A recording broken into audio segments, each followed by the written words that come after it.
Hey everybody, Joseph Rothschild here, aka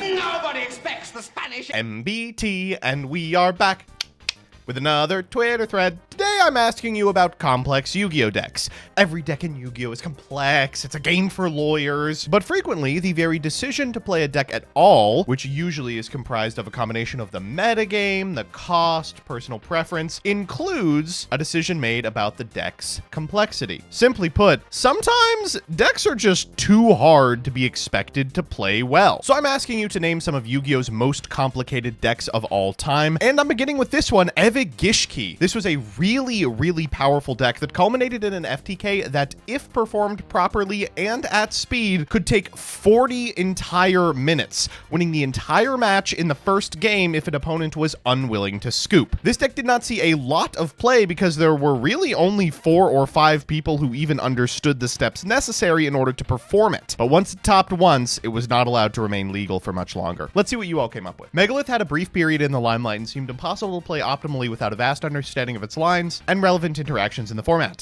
Whew. Its short moment of playability was barely long enough for folks to learn it well. Truly one of Yu-Gi-Oh's could have beens. It was a combination of multiple things. direYGO was experimenting with this card at the release of Fool, but it is crazy just how difficult it was to play flat Me-Ga-LITH. Of course, it wasn't long until Block Dragon was banned, and then it became absolutely unplayable. Hardleg's got a good one. The boards Valance can put up going first are plain unfair, and they've got strong board-breaking potential going second, but good luck learning long pendulum combos that require very specific zone placement and zone movement, plus 2 factions to keep track of. This is super irritating, but a quirk of the Valance cards. Yes, they work in 2 weird bifurcated ways that you have to keep track of. They move through zones, and the zone they are in matters. That means that not only are you going to have to know their combo lines going first, but when your opponent has probably taken one of the EMZs going second, it's going to change things as well. And it's also one of those decks where you have to work really hard to get a payoff that other decks don't necessarily. Valance has had like a smattering of success in terms of tops, but nothing resembling widespread YCS dominance. A lot of the reason that you even know about these cards is for a short period of time they were one of the most effective ways to summon stupid ass floodgates. I've owned Flower Guardians since release and have never felt comfortable playing them. I played a dozen or so duels with them, and every time it's like using them for the first time. Their plays are extremely non-linear, and your combo actually takes 37 minutes, but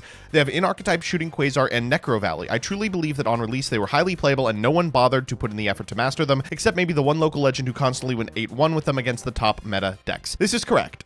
These days, of course, they just can't keep up with the boards that modern decks can produce, but at release, these could have been a top deck, I am certain. During the period when they were first released, there was one person who would come into my streams back when I was doing viewer duels and just clean me every week with this deck. Unfortunately, it is like one of the most difficult combo decks to keep track of, and God forbid you're sitting across the table from it. Danny's got a great one. This most certainly deserved the play it got, but I legit think this deck is one of the hardest to play at 100% efficiency, low bar, high ceiling. To this day, I think Unchained can cook most decks. It's just not worth investing in because it's harder than the top decks. Absolutely 100% correct. Agov format Unchained is probably the best deck in that format by so much that if everyone was as good at that deck as they were at the others, it would look like a tier 0. I remember testing extensively for that format and coming to the position that if my Unchained opponent knew what they were doing, I probably would never be able to even take a game off of them. Then when I played that format in practice, it turned out that I actually got to take a lot of games off of a lot of Unchained players because not everyone is Jesse Kahn. This deck was so skill testing, and I would say probably maybe 20 people on the planet total were good enough at Agov Unchained to top with it. Ultima has a great one. I'll never forget the DDD spreadsheet. Okay, I'm gonna be completely honest with you. DDD's complexity is massively overstated. I don't know why everyone pretends like it's the hardest deck that's ever existed. The only thing that was difficult about it is the starts of its combos were different based on what cards you opened. These days, its combos are even easier because they have the midpoint of Gilgamesh that just solves all problems. But I think there's a fundamental difference between having to pick between one of 5 long-ass memorized YouTube combos that you had to do for decks like DDD and having to play in such a way that you can be proactive and reactive, playing off of an opponent, representing different things, and setting setting up based on what you expect your opponent to be on that you have to for something like Unchained. I am actually going to go to bat for this answer. I think they're correct.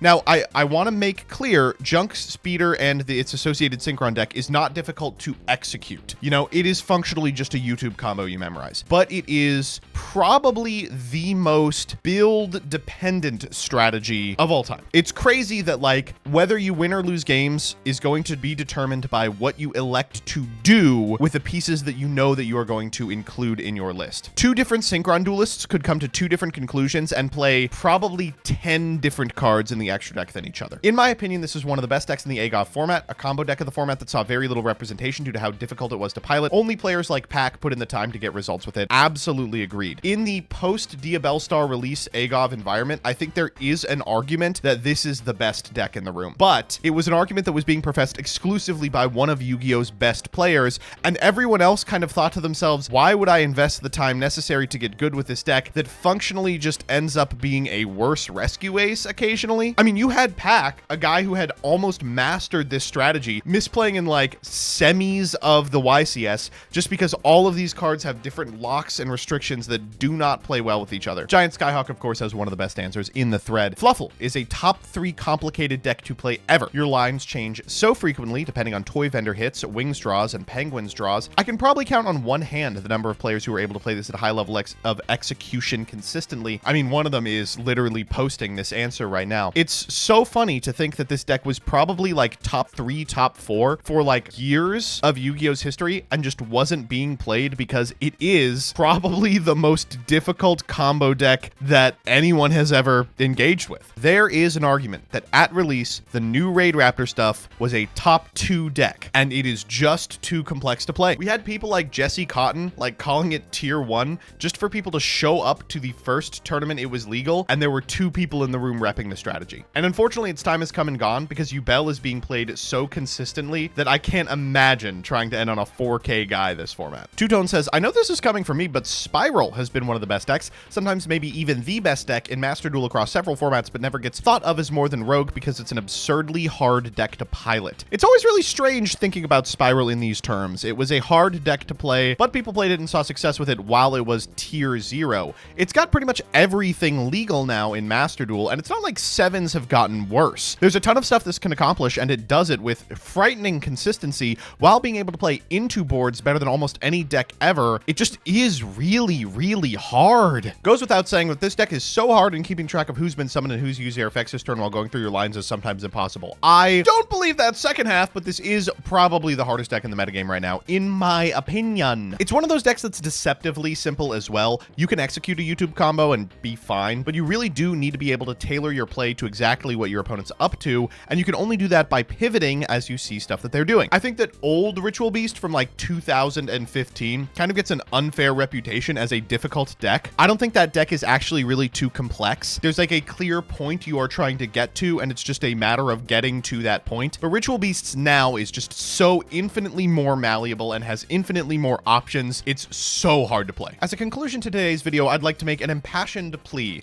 It is very possible that decks like this exist for the current format. Decks that are so unbelievably good, much better than those that we are playing at the top tables. They just haven't found a mind that understands them yet. You could be that duelist.